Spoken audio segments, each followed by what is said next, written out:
দিবানি, কেউ খানা দেয় না।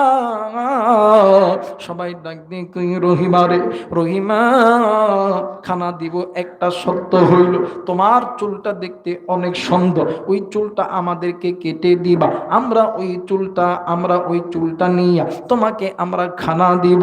ভাই রে, স্বামীর কথা ছাড়া বোন তোমার মাথার চুল কাটা হারাম, স্বামীর কথা ছাড়া তোমার মাথার চুলটা কাটা হারাম।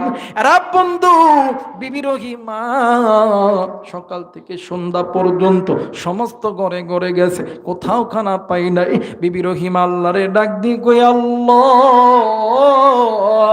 আমার অসুস্থ স্বামীর পেটে খানা নাই, আমার স্বামী যদি খানা চায় আমি আমার স্বামীরে কি দিয়ে খানা দিব রে আল্লাহ।